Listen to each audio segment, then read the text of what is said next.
I don't even know how to start this episode.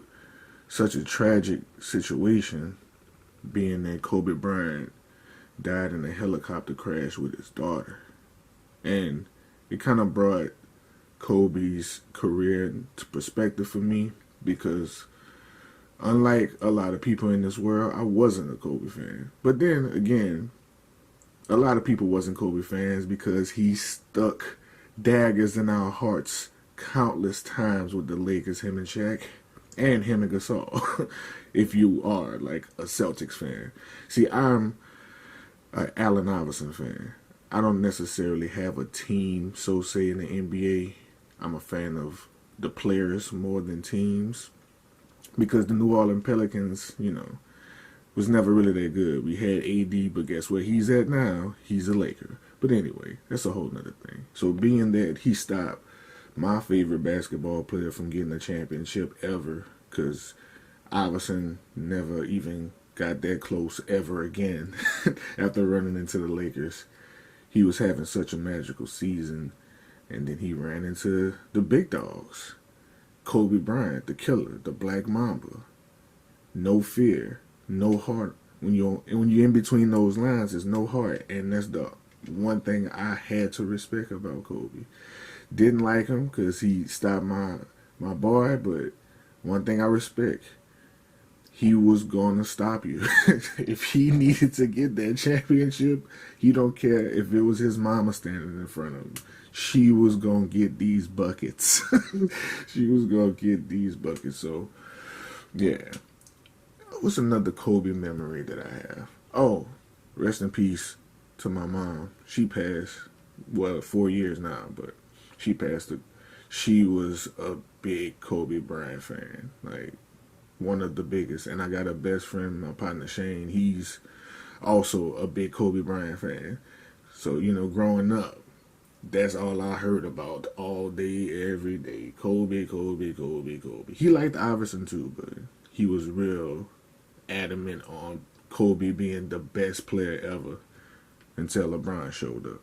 Another thing that sucks about the situation, we not going to get to see Kobe be inducted into the Hall of Fame. All the work he put in, all the classic moments he gave us, and he won't be able to bask in his glory all the way. I know he did because he got the rings, 5, almost got 6. If it wasn't for injury, probably would have got 6. In this league, if he would have avoided injury, he might have got a good trade or two and made it happen. But 5 rings is no easy feat at all, especially to do it without Shaq, because that was like the biggest hill he had to climb. You only won this because of Shaq. You know how they do. They try to discredit your greatness, no matter how great you are, and no matter what sports are, no matter any aspect of life. If you're great at something, there's going to be somebody in the corner pointing their finger, trying to discredit you. And that's what they do in the Kobe right now, which is very disgusting, bringing up the rape allegations and things that he never got charged for, that he was acquitted for. It's disgusting, but that's how it goes. The passing of Kobe got me thinking that, I grew up and got to witness the best of everything. Mike Tyson.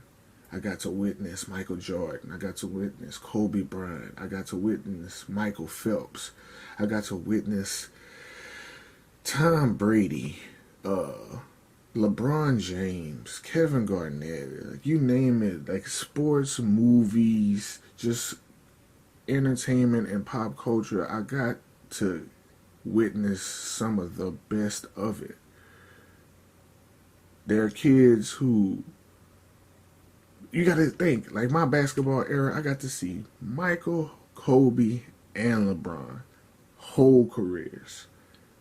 Maybe I started to fully understand my understanding because I was like 7, 8 years old when Jordan was on his run, but I was also a basketball player, so I was into the sport very heavily.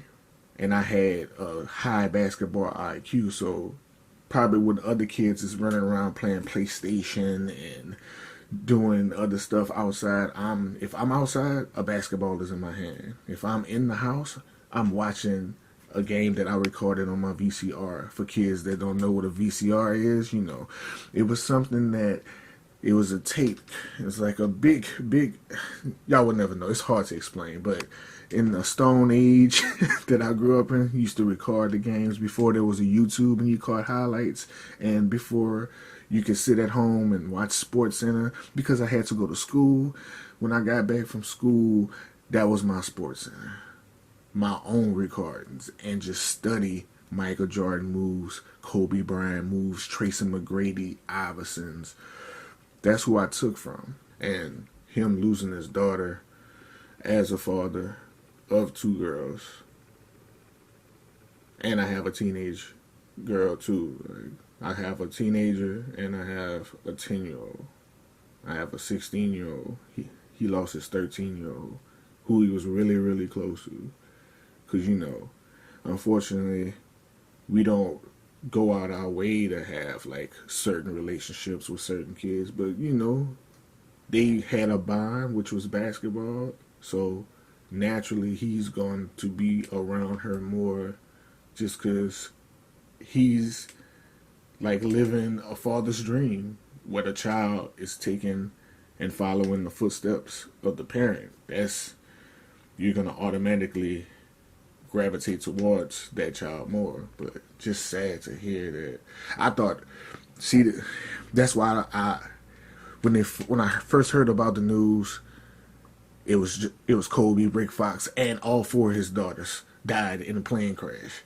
And it was like, what? No. Everybody, like all these people, all these children, oh my God. But then once Woj reported it, because that's what I waited for. I don't listen to TMZ. I don't too much care for Twitter news feeds too much. But once Woj reported it, it was real. I was like, oh, it's real now. Because Woj gonna always report the facts. Just a sad, sad moment.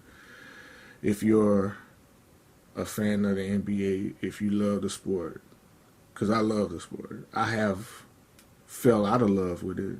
I don't play it as much as I used to. It was an all day, every day. Like, basketball was literally life. So, being that basketball was literally life for me, basketball was life for Kobe Bryant too. So, I just feel his pain, man. As losing, I can only feel sadness because he died so abrupt and tragically, and his wife lost a daughter and a husband. Just have to keep him in our prayers.